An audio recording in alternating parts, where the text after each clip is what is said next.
Shiva and the churning of the ocean. The vast Kshir Sagar, the ocean of milk, lay serene under a canopy of stars. Its silvery surface rippled gently, reflecting the soft glow of the crescent moon. The air was still, yet filled with a charged expectancy, as if the universe itself held its breath. On the horizon, two great armies gathered: the Devas, luminous and calm, and the Asuras, fierce and determined. Together, they prepared for a task that would shape the fate of creation, the churning of the ocean to retrieve the nectar of immortality, the Amrit. Mount Mandara, golden and imposing, had been chosen as the churning rod. Its summit pierced the sky, and its base reached deep into the ocean's floor. Beside it lay the mighty serpent Vasuki, coiled and waiting. The Devas and Asuras worked in unison, placing the mountain at the heart of the ocean.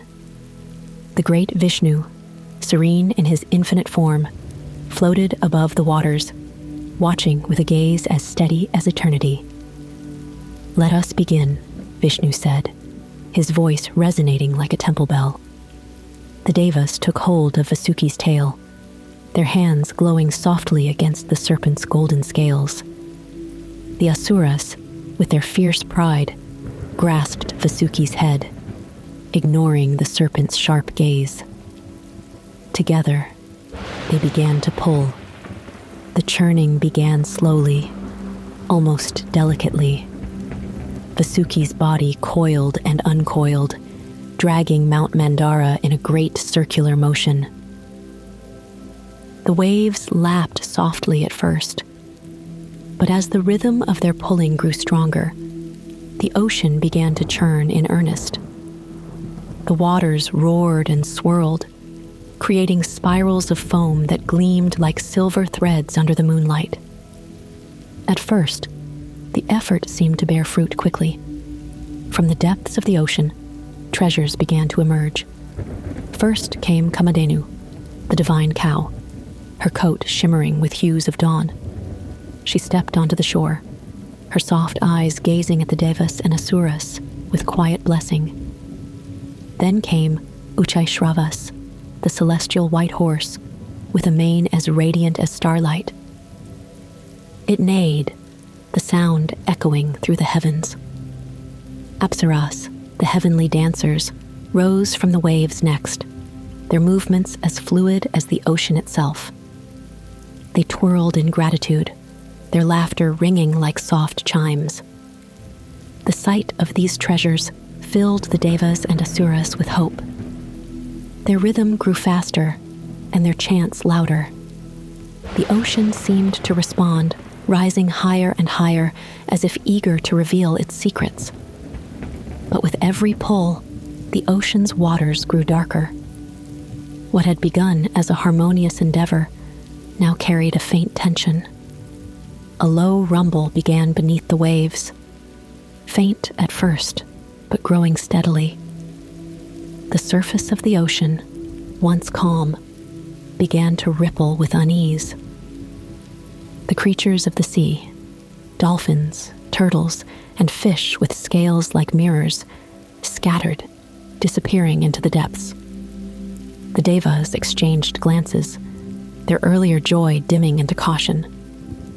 Vishnu's calm gaze did not waver, but his silence spoke volumes.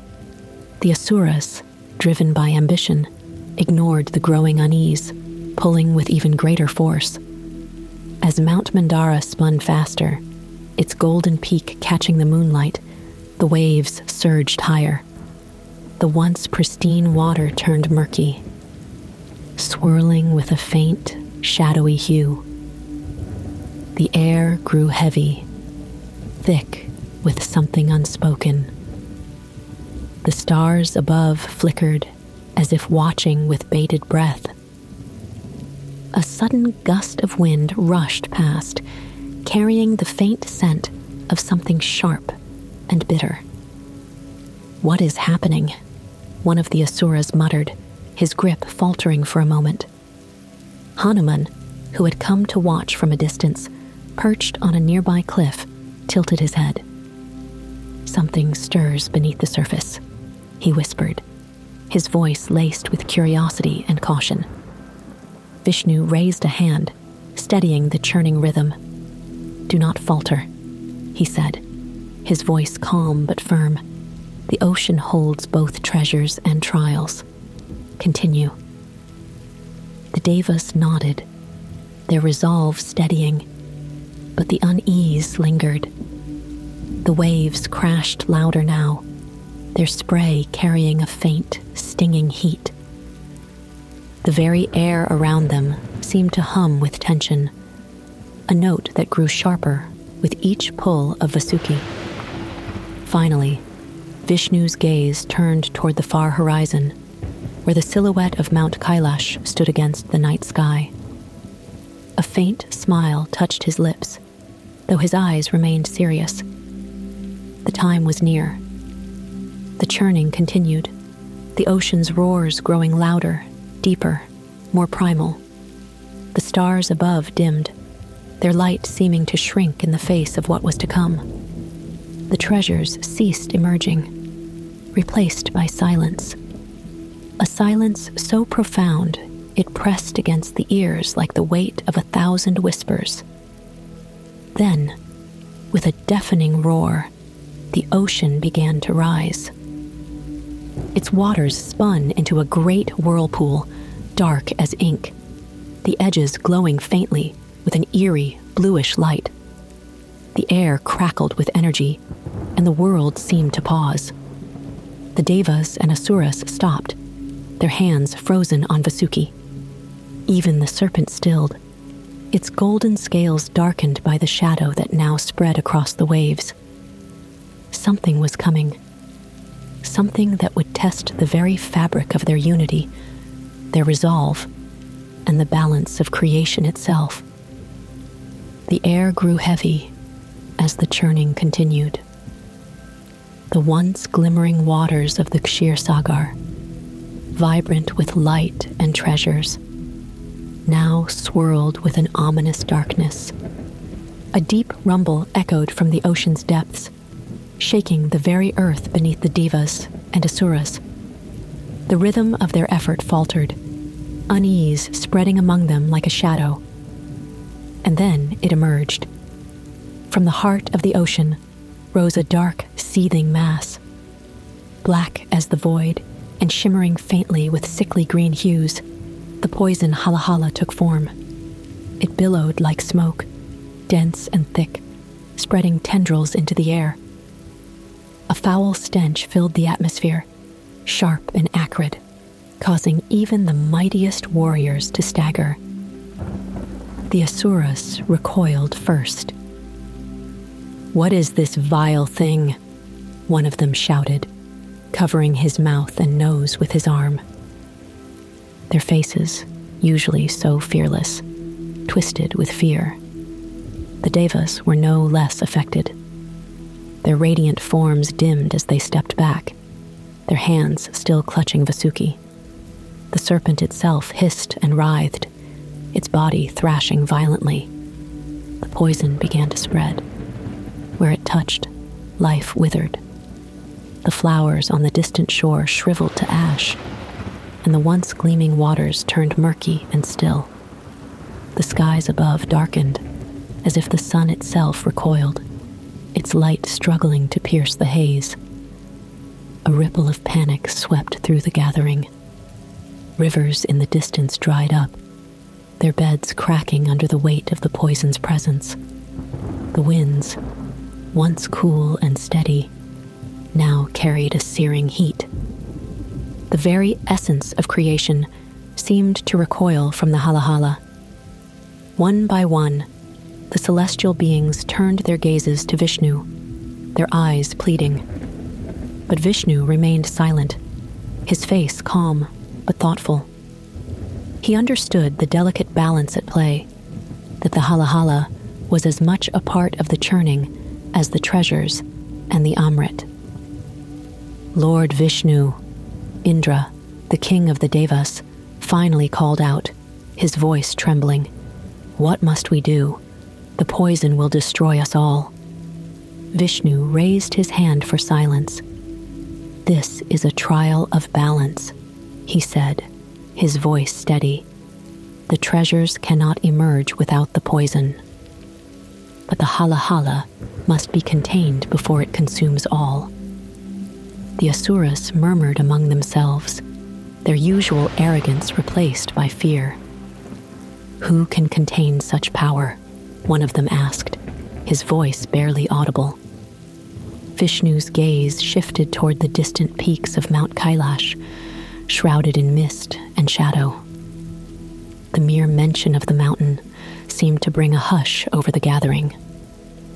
The Devas and Asuras turned their eyes in the same direction, hope and fear mingling in their hearts.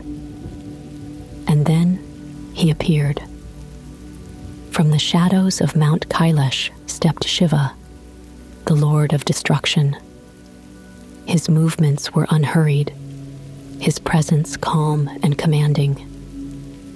His tiger skin robe swayed lightly as he descended, and his matted locks coiled atop his head shimmered faintly with the glow of the crescent moon resting there. The river Ganga flowed gently from his hair, its droplets sparkling like diamonds in the dim light. The Devas and Asuras fell silent as Shiva approached, his cobra necklace gliding with each step. His eyes, deep and steady as an endless ocean, surveyed the Halahala with quiet understanding. Shiva stopped at the edge of the ocean, his gaze fixed on the dark, seething cloud. His face remained serene, untouched by fear. Slowly, he turned to Vishnu, who inclined his head in silent acknowledgement. "This poison must not touch creation," Shiva said, his voice calm yet resonant. Each word carried the weight of the cosmos. The Devas and Asuras watched as Shiva stepped forward. His bare feet touched the ground, and it seemed to steady beneath him, as if even the earth drew strength from his presence. He knelt by the edge of the churning ocean, cupping his hands. The Halahala surged toward him, its tendrils hissing and writhing. The skies darkened further, and the ground trembled. The Devas averted their eyes, unable to bear the sight. The Asuras whispered among themselves, fear lacing their voices. Suddenly, a flash of light appeared beside Shiva. Parvati, his consort, emerged from the shadows, her expression calm yet determined. Her presence was a soothing balm to the rising tension, her gaze fixed firmly on Shiva. "Do not face this alone," she said softly, placing her hand on his shoulder. Her voice was gentle, but her strength was unyielding. Shiva glanced at her, a faint smile touching his lips. "This is necessary," he said. Without hesitation, he raised his hands, cupping the dark, swirling mass of poison. It writhed and hissed, its heat searing, but Shiva remained steady. Slowly, he lifted the Halahala to his lips. A gasp rippled through the gathering. The moment the poison touched Shiva's lips, a blinding blue light erupted from his throat. A tremor passed through the earth, and the skies seemed to hold their breath. Parvati, watching closely, placed her hand gently on Shiva's throat, stopping the poison from descending further. The Halahala settled in Shiva's throat, its glow a brilliant, unnatural blue. The light pulsed faintly, a reminder of the great burden he now bore. His face remained serene, his breath steady, though the weight of the poison was immeasurable. The world grew still. The dark clouds began to dissipate. The air cleared, and the waters of the ocean slowly returned to their calm state. The flowers that had withered began to bloom once more, and the rivers flowed again, their waters cool and clear. The stars returned to the sky, their light soft and steady. The Devas and Asuras, overcome with awe, fell to their knees. Shiva, still kneeling by the ocean, closed his eyes and entered deep meditation. His form glowed softly in the moonlight, the blue of his throat a quiet but powerful reminder of his sacrifice. The Halahala had been contained, its destructive power neutralized. Creation had been saved, but the balance had come at a cost. The Devas and Asuras bowed low, their hearts filled with gratitude and reverence. They understood now that Shiva's act was not just one of protection, but of balance, a reminder that creation and destruction were threads of the same tapestry. The world had grown still in the wake of Shiva's immense act of sacrifice. The Halahala, a poison powerful enough to unravel creation itself, now rested within his throat, glowing faintly blue. The skies, once darkened by chaos, began to clear, revealing the soft light of the stars. The ocean calmed, its waves now gentle and lapping quietly against the shore. Shiva sat motionless by the edge of the churning ocean, his eyes closed in deep meditation. His serene expression masked the incredible burden he now bore. Around him, the Devas and Asuras stood in silence, their earlier fear replaced by awe and reverence. Parvati knelt beside him, her hand still resting lightly on his throat, where the Halahala had settled. Her touch was both protective and grounding, ensuring that the poison remained contained. Her eyes shimmered with quiet strength, but there was a trace of worry in her gaze as she watched her consort, now the bearer of the universe's most dangerous burden. The Devas were the first to step forward. Indra, king of the gods, bowed deeply before Shiva. "O Mahadev," he said, his voice filled with gratitude, "you have saved creation from certain destruction. We are forever indebted to your grace and courage." Shiva opened his eyes slowly, his gaze steady and calm. "What I have done was necessary," he said, his voice soft but resonant, carrying the weight of the cosmos. Balance must be preserved, even if it demands sacrifice. His words hung in the air, sinking into the hearts of all who listened. Vishnu approached next, his form radiant and serene. "Your act is one of the highest dharma, O Nilkanth," Vishnu said, addressing Shiva by the name now bestowed upon him, the blue-throated one. "The universe owes its harmony to your strength." Shiva inclined his head slightly, but said nothing. His gaze drifted toward the ocean, now a reflection of the starry sky above. The calm surface of the water belied the turmoil that had just unfolded. The Devas and Asuras began to retrieve the remaining treasures of the churning ocean. One by one, celestial gifts emerged. The divine tree Kalpavriksha, the wish-granting gem Kaustuba, and the nectar of immortality, Amrit. The treasures were distributed with care, but the mood remained subdued, their joy tempered by the memory of the Halahala. As the gathering dispersed, Parvati turned to Shiva. Her voice was gentle but firm. "My lord, you bear this burden for the sake of the world, but you must not carry it alone. Let me share in your pain." Shiva looked at her, his expression softening. "You already do," he said, his voice a quiet murmur. "Your hand steadied the poison. Your presence is my strength." As the night deepened, the world seemed to settle into a profound stillness. Shiva rose from his meditative seat, his movements deliberate and unhurried.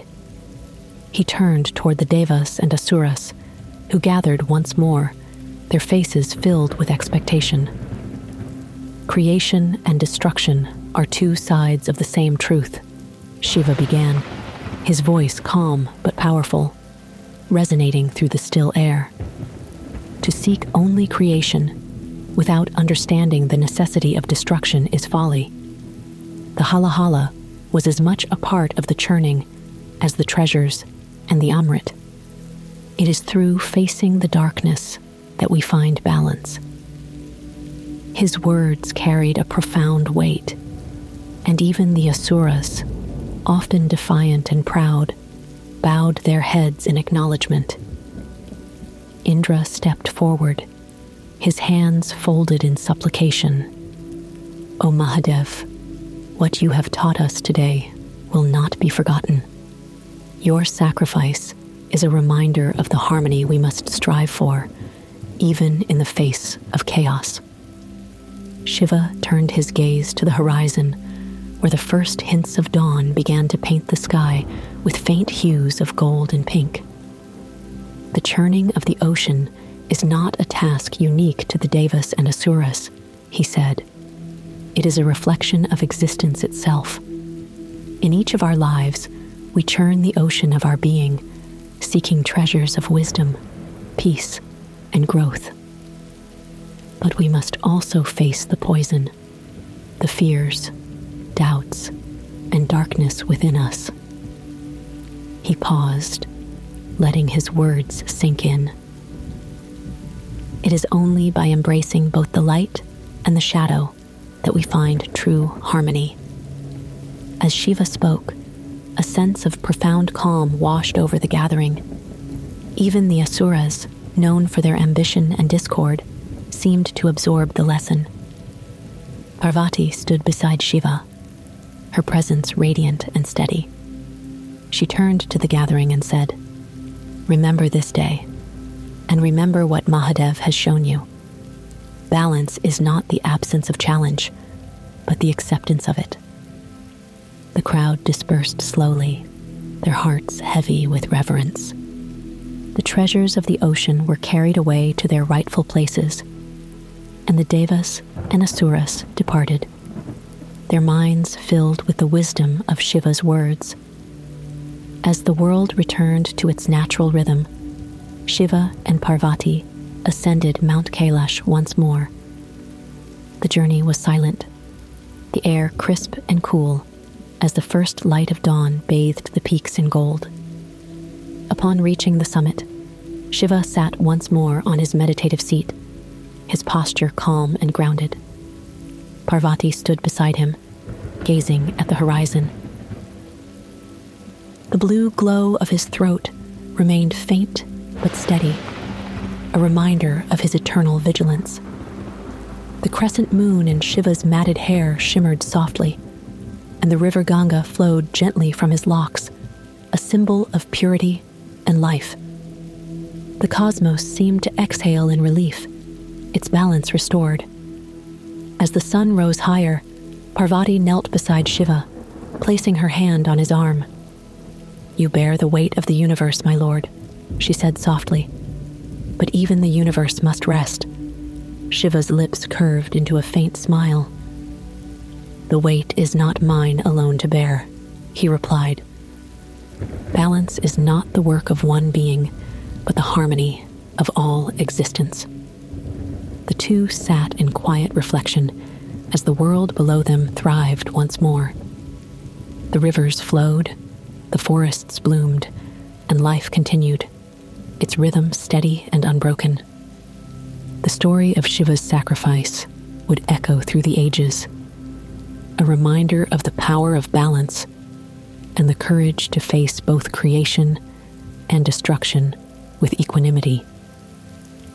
As you close your eyes, let the echoes of this story guide you to peace.